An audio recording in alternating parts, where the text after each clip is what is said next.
Good? It's recording. Hey, welcome to Plus 10 to Awesome podcast. I'm sitting here with Chris and Mike, and we're at the Strategicon event Gamex 2012. And this is the first year that Mike has actually taken over a staff position at Gamex and now is the head of the miniatures department here. And I wanted to talk to him about, what he thought about the new responsibilities he picked up and what's going on in the miniatures game community. And generally get a little behind the scenes of what it's like to be on the staff of a game convention. So, Mike, why don't you tell us, give us any insights of what you thought after completing your first convention as an administrative staff person?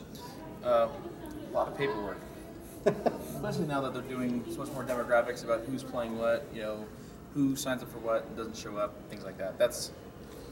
Was new.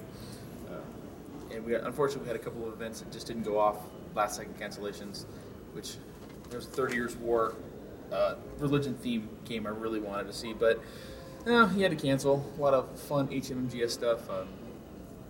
Unfortunately I didn't get a chance to run very much stuff this time because I didn't know how much my time would be soaked up.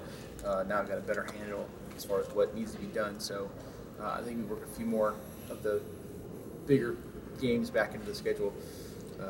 Hopefully some good Spartan stuff. Yeah, I mean, we always want to promote the Spartan stuff, but it's a British game and it's still sort of building a following here in the U.S. But in general, let's say, for instance, I'm Joe Schmo guy and I love this game that I like with my little miniatures. What would I go through to go ahead and run an event and have people signed up to play in it? Well, the easiest way to do it is if you probably the easiest way to go through it is if you've got a badge already, you can register games on the website and send us an email. We'll contact you with all the details. Or if you go to strategicon.net, go to the staff section of the website. They'll give us a list, and you can just send an email to myself through Strategicon Minis. I don't know the exact site, but there's a link there, and I can get in touch with you. Get you set up if you want to run stuff that way. We actually ran into a couple of new people this time who did some pickup stuff, demo stuff too. Sedition Wars was one of those that Kickstarter, I think, is how they're funding it. It was a lot of fun. They didn't set up time with me, beforehand, but it seemed to get a pretty good reception. It played. It's a blast. Yeah, we're going to have a video of that on our YouTube. We actually talked to the guy who was running those demos, so look for that too. And Sedition Wars is also being promoted by and supported by Cool Mini or Not, which there's also a link on our site for those guys. So you can obviously tell the miniatures are going to be outstanding. They're really high quality plastic miniatures that come with textured bases and all kinds of cool stuff. And you can check them out. We'll have links to their Cool Mini or Not page and also to their Kickstarter page. But do you have to pre-register in order to run an event? How does volunteering for doing stuff at con do, and what does it do for you if you actually want to become somebody that actually runs games and helps people out and does stuff? Well, it's a tiered system here, so if you run 8 hours worth of games, just whatever it's going to be, you're going to get your badge free. If you run 24 hours of games, then they'll actually reimburse you 1/4 of your room cost. So if you're here to demo a game and actually participate to a great extent, it'll really cut into the expense of attending the con and really help the con out and also help out whatever community you're trying to construct around whatever game you're trying to play. That's true, but we're also trying to do Friday night was huge for it. We actually had a whole lot of pickup games that had happened. People just showed up and wanted to play a game, and Jim and I are working on a pickup game finder. So if you're looking for something specific, you just fill out a piece of paper, you put it on our pegboard. Anybody who sees it, can find you, contact you, and boom, instant game. Any open table at that time is available for a game like that.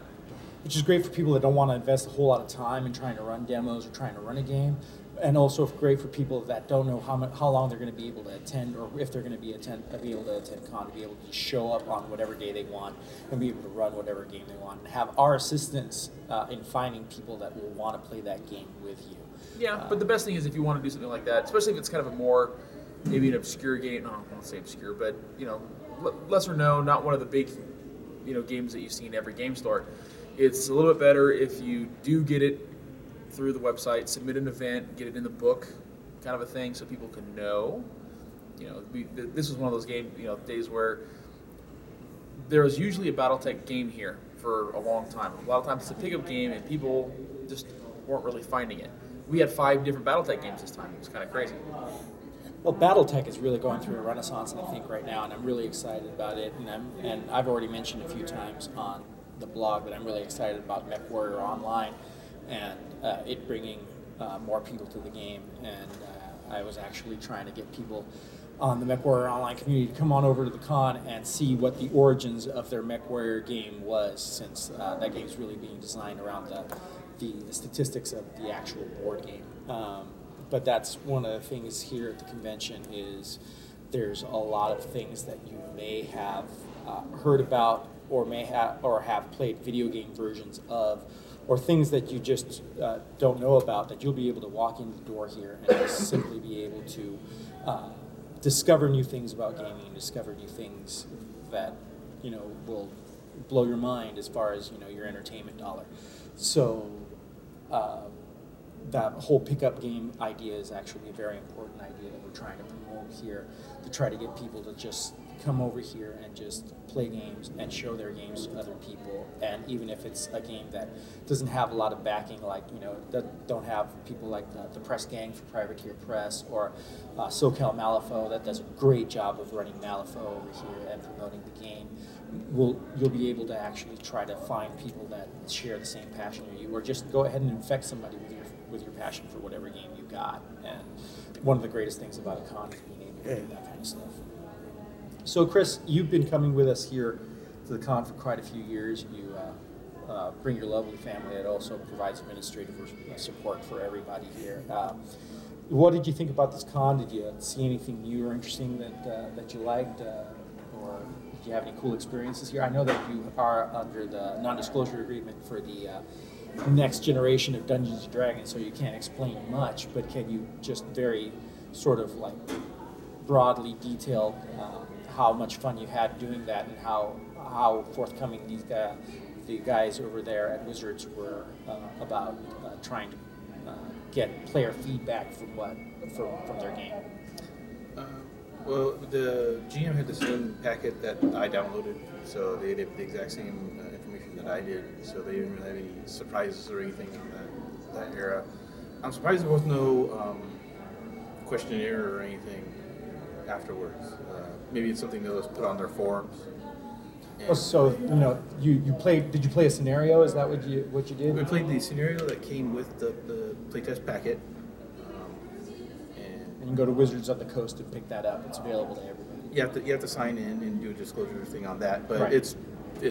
Now that everyone's gotten it and all the web traffic's gone out, it should take 10 minutes maybe. Right.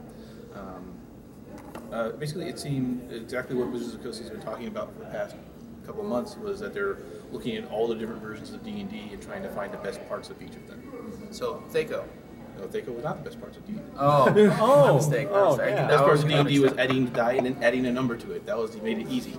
That's let's not do too much math, which has actually been a theme all freaking convention long. We were talking about 40K and the way that they used to do modifiers and the way they do modifiers now is like, look, everybody's afraid of simple arithmetic apparently in gaming. No, American Public Schools. What do you want?